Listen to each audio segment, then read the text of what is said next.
I put this wig in my head, it's over. If I put this wig in my head, it's over.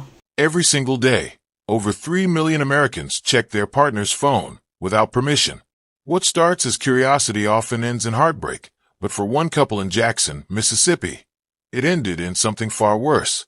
According to the National Coalition Against Domestic Violence, social media disputes now trigger 43% of all domestic violence incidents in the United States.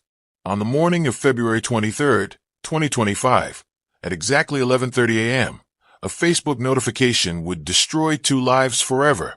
What began as an ordinary Sunday on Brook Hollow Drive would become a crime scene that shocked an entire community. Damian Reed was 33 years old, a father who lived what most would consider an ordinary life in Jackson, Mississippi.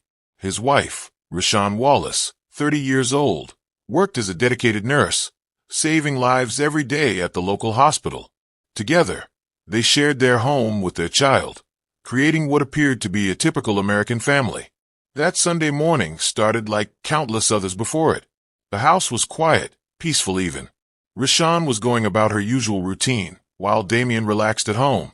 Their child played nearby, completely unaware that this would be the last normal moment their family would ever share. Like many modern couples, Damian and Rashawn had access to each other's social media accounts. It was an arrangement born of trust, or perhaps the illusion of it. Facebook, Instagram, text messages, nothing was off limits between them. This digital transparency was supposed to strengthen their bond, eliminate secrets, and build the foundation of an honest marriage. But transparency can be a double-edged sword. Sometimes the truth we discover isn't the truth we want to face. On this particular Sunday, a simple friend request notification would shatter everything they thought they knew about each other. The consequences would be irreversible. Before we dive into this shocking story, hit that subscribe button. You won't want to miss how this unfolds. Trust me, what you're about to hear will leave you questioning everything you think you know about love, trust, and the deadly power of jealousy. By 11:30 that morning, the peaceful atmosphere in the Reed Wallace household was about to explode into violence.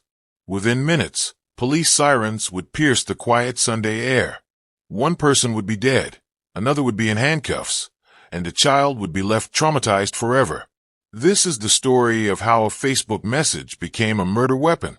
To understand what happened that fatal Sunday, we need to go back and examine the foundation of Damian and Rashawn's relationship. They weren't high school sweethearts or college lovers who grew up together.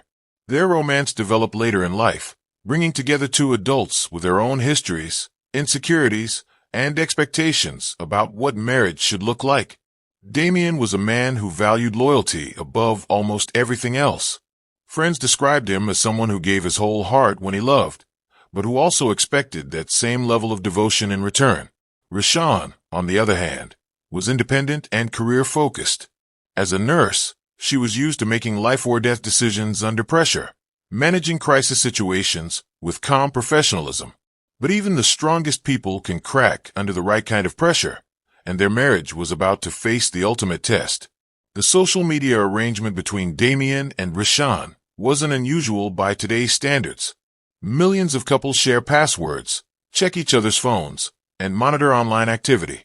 For some, it's a sign of trust and transparency. For others, it becomes a tool of control and surveillance. In their household, this digital openness had become routine. Damian could scroll through Rashawn's Facebook messages whenever he wanted. She could check his Instagram direct messages without asking permission. They justified this arrangement as modern marriage honesty. No secrets, no hidden conversations, no room for betrayal.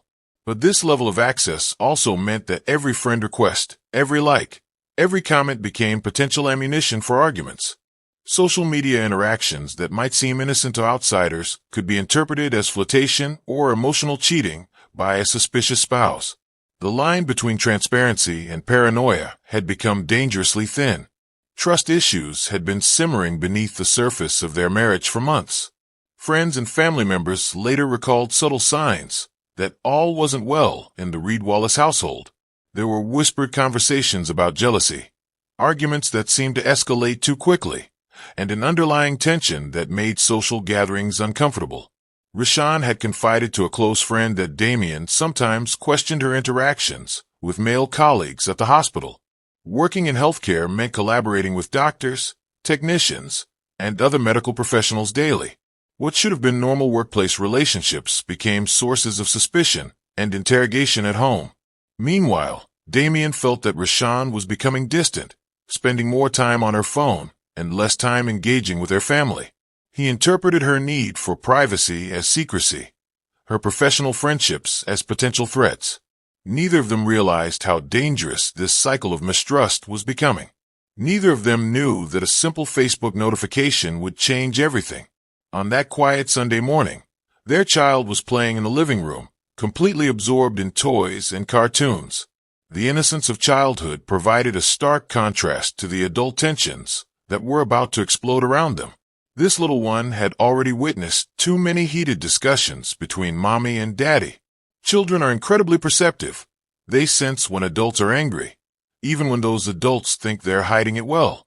The raised voices, the slammed doors, the uncomfortable silences had all become part of this child's normal experience. What no one could have predicted was how quickly a domestic argument could turn deadly. In homes across America, couples argue about social media every single day. Most of these disputes end with hurt feelings, maybe a few days of cold shoulders. But sometimes, when the wrong elements combine at exactly the wrong moment, the consequences become irreversible. It was just after 11 a.m. when Damien picked up Rashawn's phone. Maybe he was bored, maybe he was looking for something specific, or maybe suspicion had been eating at him all morning. Whatever his motivation, what he found on that screen would trigger a chain of events that couldn't be undone. There it was, a Facebook friend request from another man. But it wasn't just the request that caught his attention. There were messages, conversations that Damien had never seen before. His heart started racing as he scrolled through the exchange between his wife and this stranger. The messages weren't explicitly romantic, but they were friendly enough to make a jealous husband's imagination run wild. Compliments about her profile pictures, casual conversation about work, the kind of digital flirtation that walks the line between innocent and inappropriate. For Damien, it crossed every line that mattered. Rashawn. Damien's voice cut through the peaceful Sunday morning like a knife. She could hear the anger in his tone before she even saw his face. When she walked into the room, he was holding her phone, his expression a mixture of hurt and rage that she had never seen before. "Who is this?" he demanded, shoving the screen toward her face. "Why is this man messaging you? How long has this been going on?" The questions came rapid fire, each one more accusatory than the last. Rashawn tried to explain that it was nothing, just a casual conversation with someone who had sent her a friend request. But Damien wasn't listening to explanations. In his mind, he had discovered proof of betrayal. The trust that had already been fragile was now completely shattered.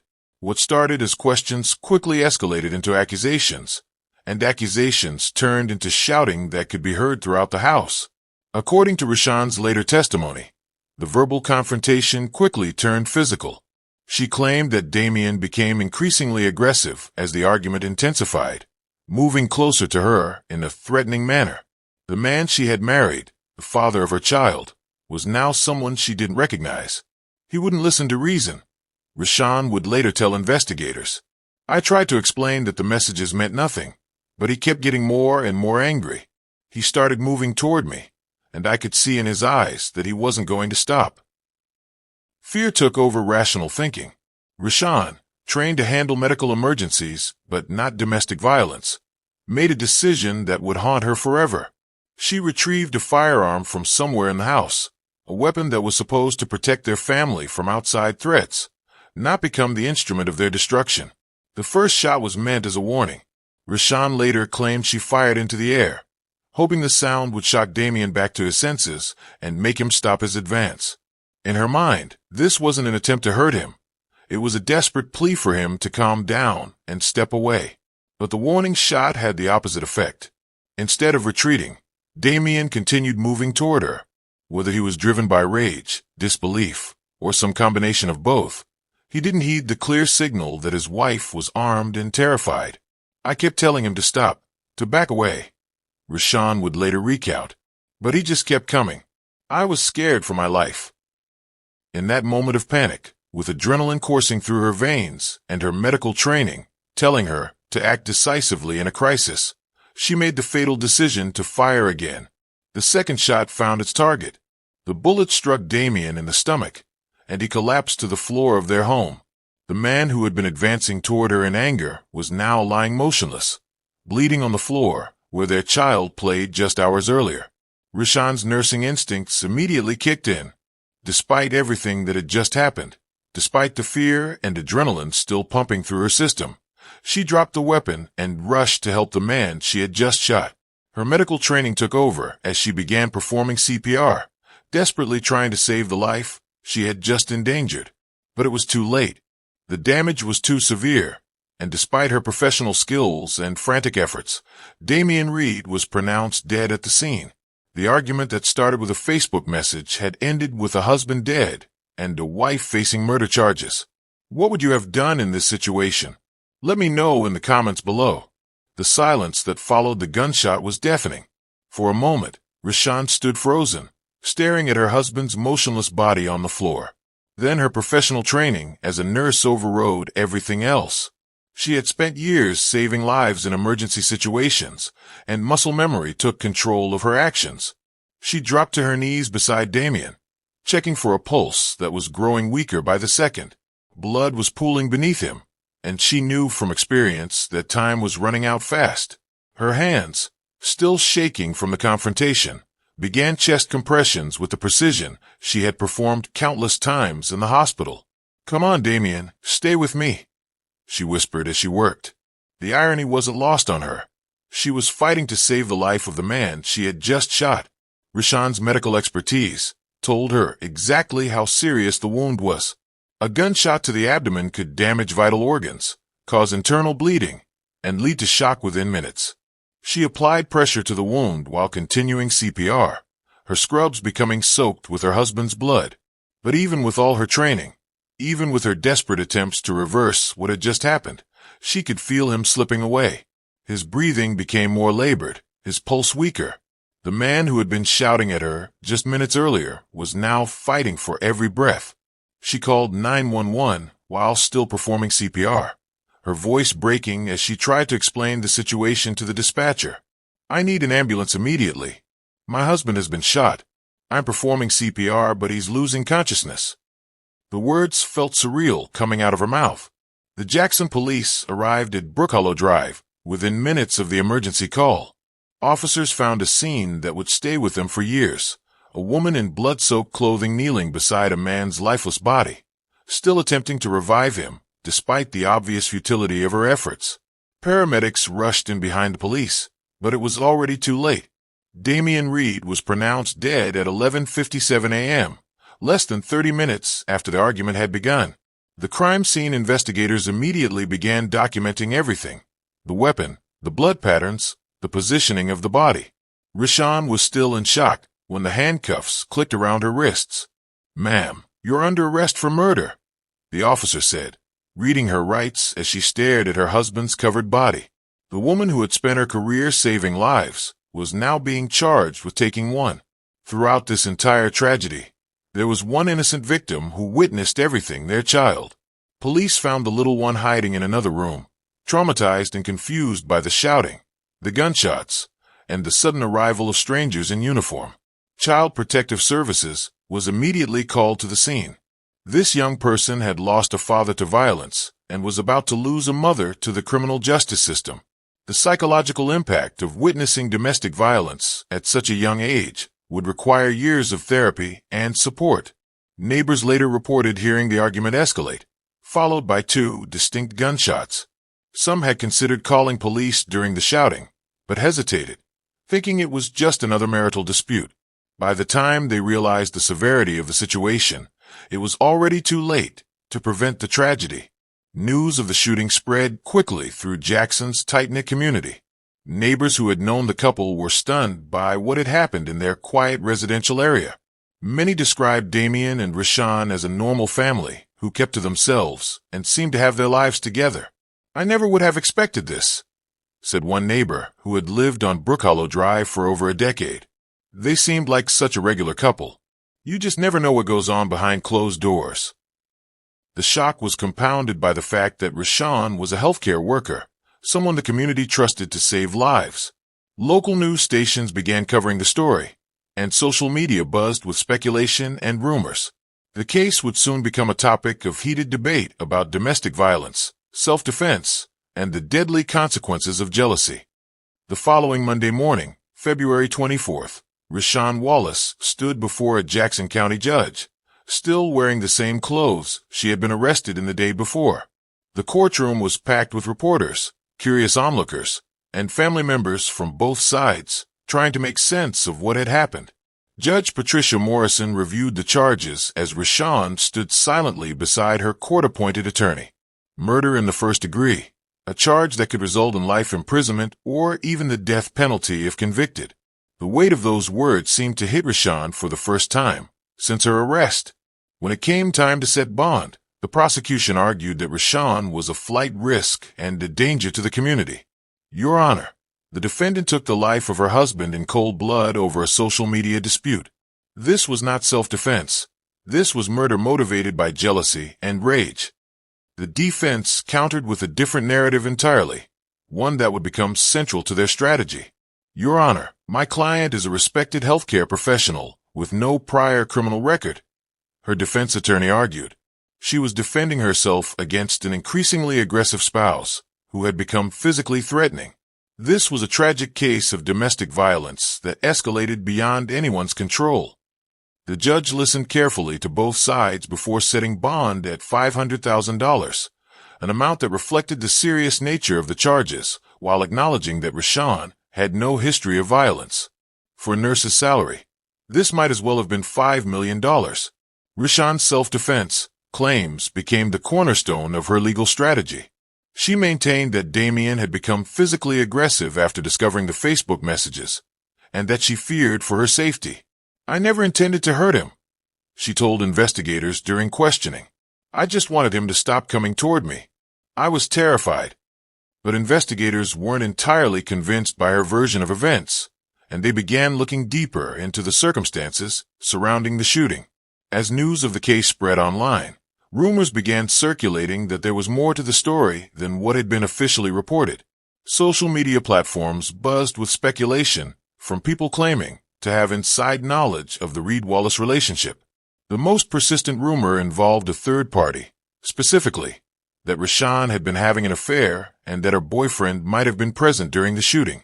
Some online commenters suggested that this mystery man was the real shooter, and that Rashawn was taking the blame to protect him.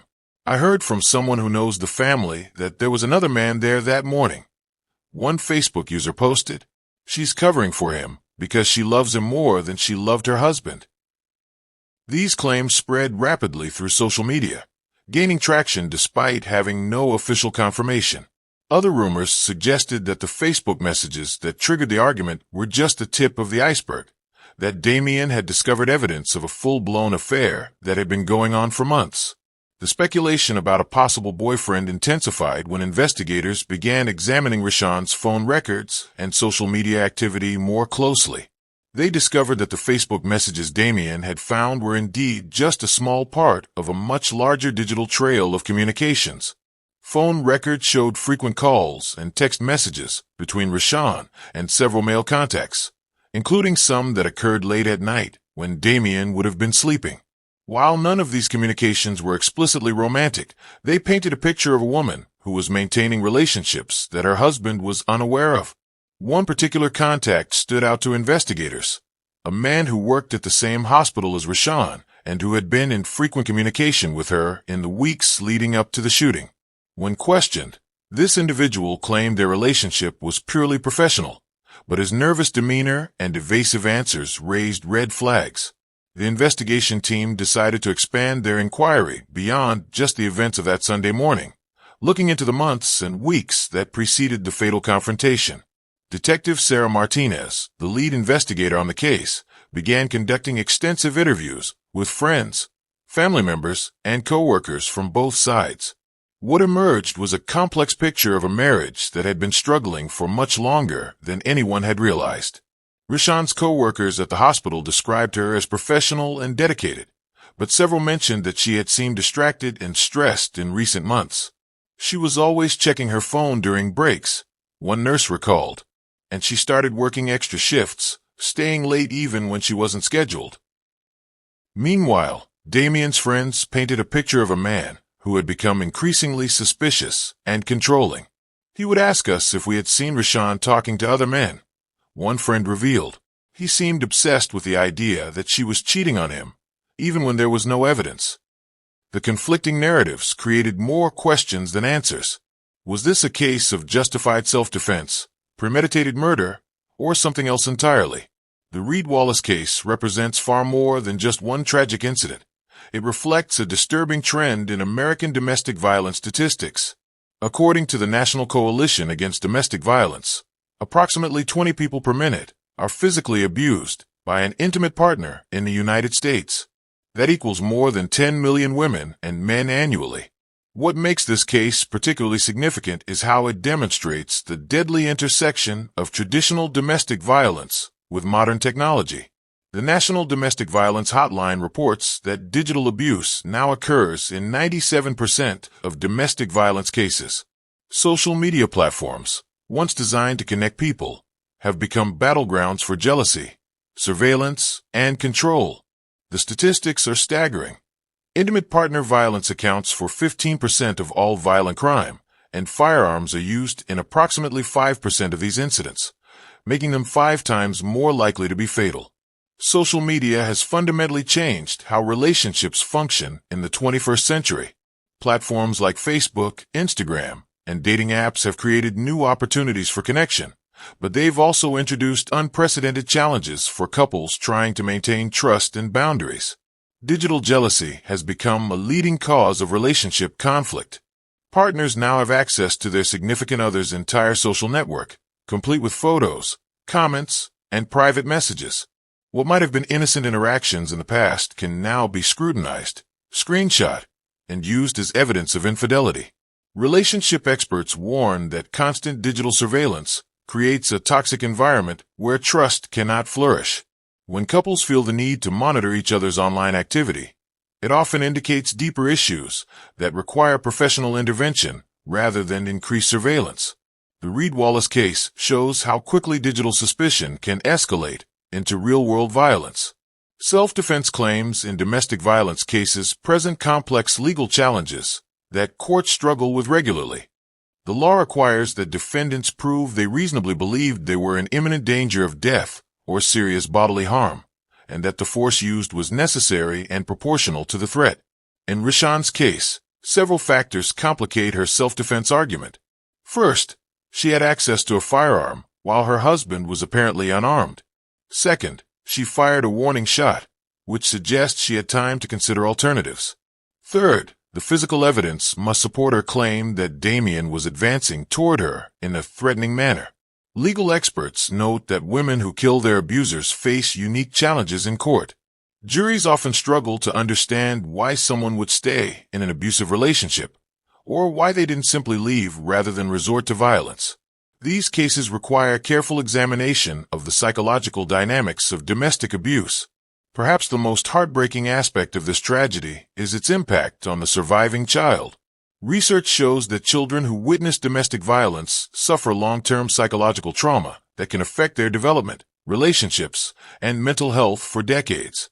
This young person has experienced the ultimate childhood nightmare, watching one parent kill the other.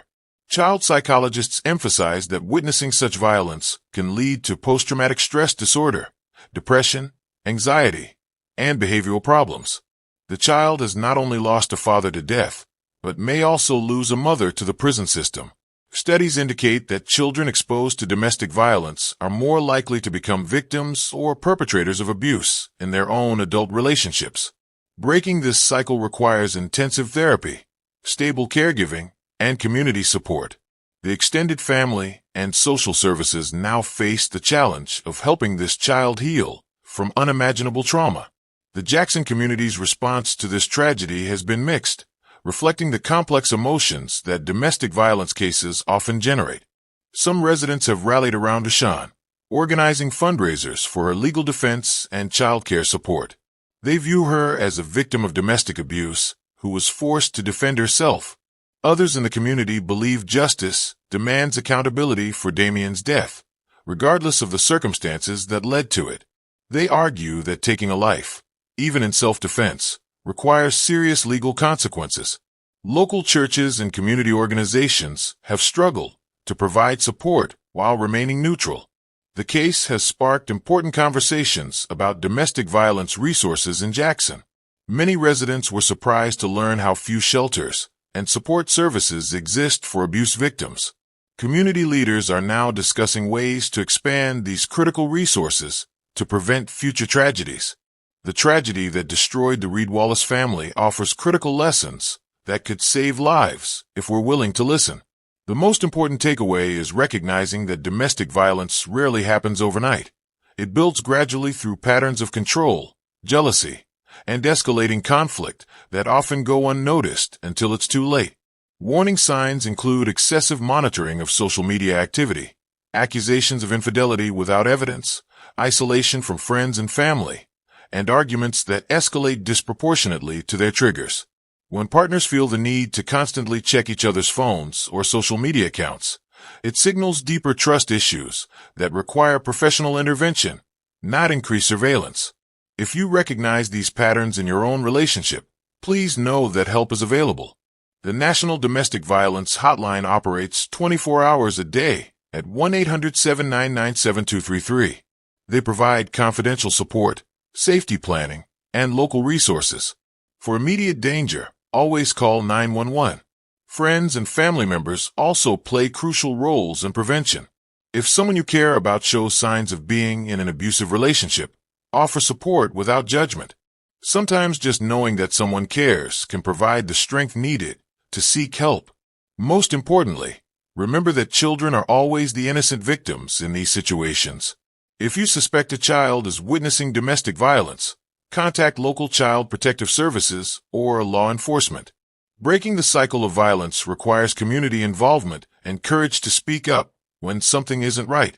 If this story impacted you, please like this video, share it with someone who needs to hear it, and subscribe for more true crime stories that matter. Together, we can raise awareness about domestic violence and potentially save lives by recognizing the warning signs before it's too late.